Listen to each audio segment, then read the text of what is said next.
So, what is the coincidence of these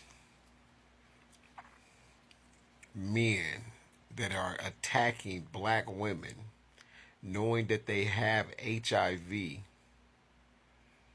Not only are they paying them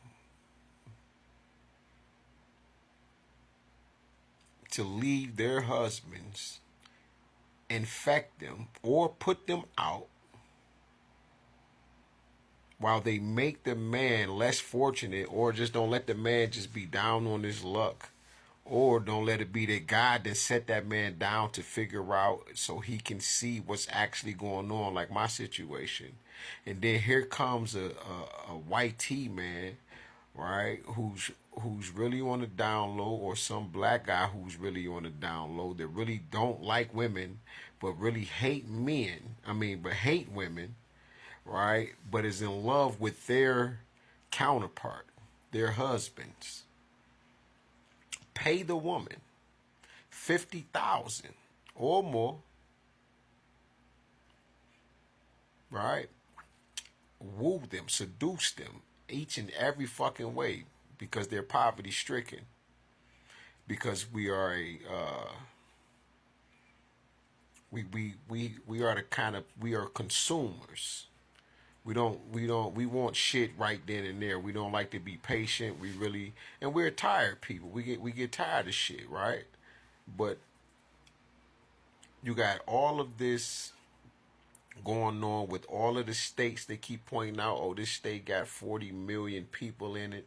This state, right? Oh, how the fuck this state ain't making on the HIV list, right? But this state is number 1, 2, and 3, 4. But then you got the videos where the people are yelling, "You gave me HIV." Then you got a bunch of us that are celibate, that ain't had sex in years, or a year. Because I ain't had sex since last August.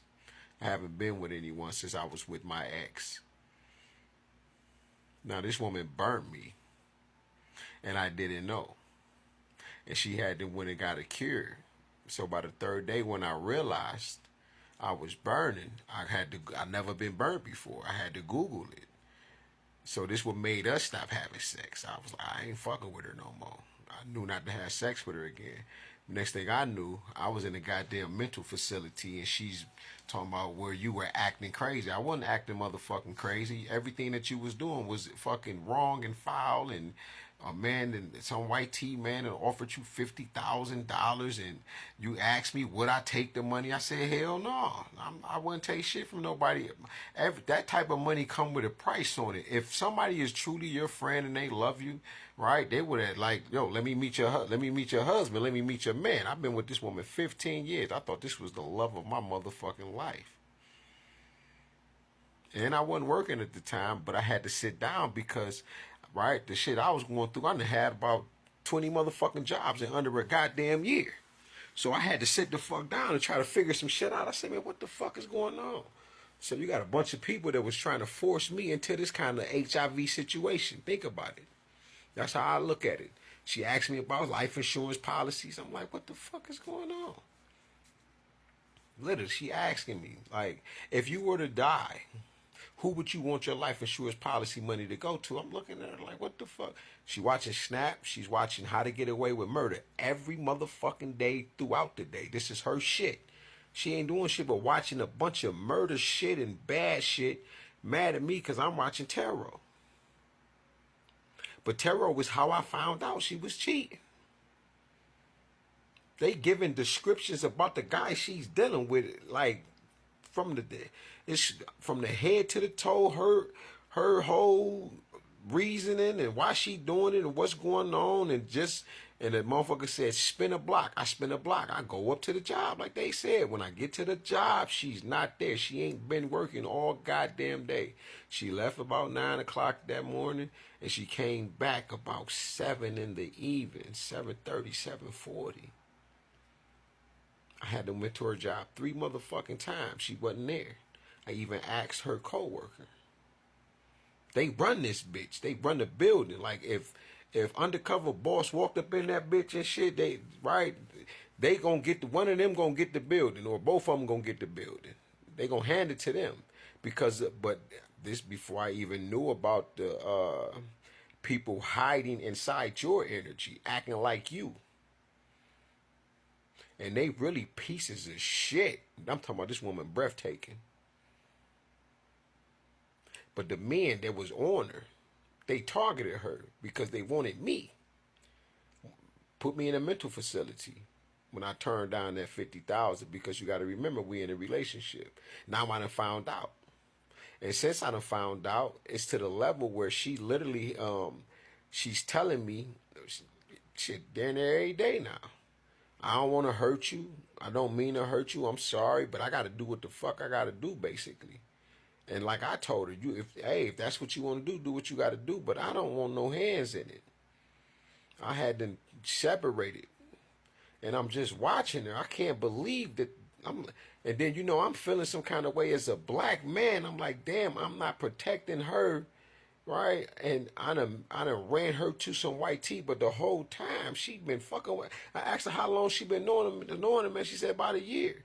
But the whole time they got a whole slew of shit going on. Her and some other motherfuckers, some other guys. It was a bunch of shit going on I started seeing. So I would ask her to see what she would say to me.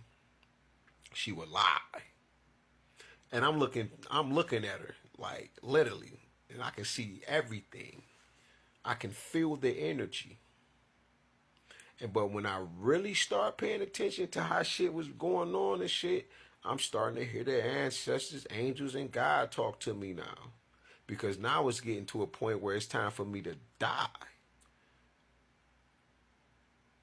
Even watching tarot, they're telling me like, yo, they trying to get you to go to a Halloween party and shit so they can unalive you. Do you know this woman come in there and ask me about a Halloween party? Do I want to go? Ain't no making this shit up. So I'm looking at tarot. I'm like, this shit. But I already knew about tarot because I used to get tarot readings when I was in the penitentiary to know about what was going on out here from a gypsy. I would get tarot readings like he'll be reading, but he used to read from the regular cards. But what is the coincidence?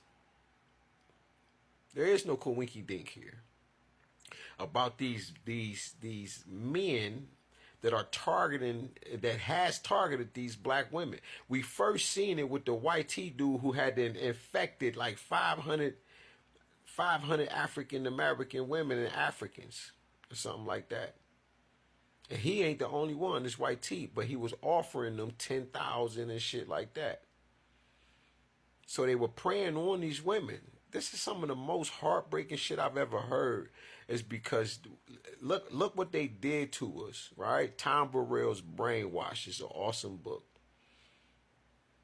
But the black exploitation, the over-sexualizing, the hypersexual mentality of what they have instilled and embellished our televisions with, right, of dealing with the black womb of the universe itself, of God, the portal of life, to the level that now, after so many years of agitated propaganda, agitprop, that now they can get the desired effect of what they caused 30 years ago, 42 years ago, because I'm 42. And that's back when they first hit us with the AIDS and shit. When they dropped it off in India, Asia, and Africa the way that they did. And made, years later, we see that Eazy-E was one of the first AIDS catalysts, other than Magic Johnson, that they strung up in front of everybody. They strung him up in front of everybody. I'm irritated. I seen a little bitty motherfucking bug. I don't know where them little bitty, where they be coming from. I don't know if they come out the drain. I don't know if they get through the screen. I don't care. I just don't be. The bug was so little, I could barely feel it. But when I seen how little it was on crawling, I said, damn it. Then when I went to try to, the motherfucker flew back off and shit. I said, God damn. Listen, I was irritated. I ain't been the same since. So I'm always doing like this and shit. But that's why shit. It's a deeper reason I tell y'all later and shit why. Right back when I was in the penitentiary. But yeah, man, what's the odds of that? Of all of these videos.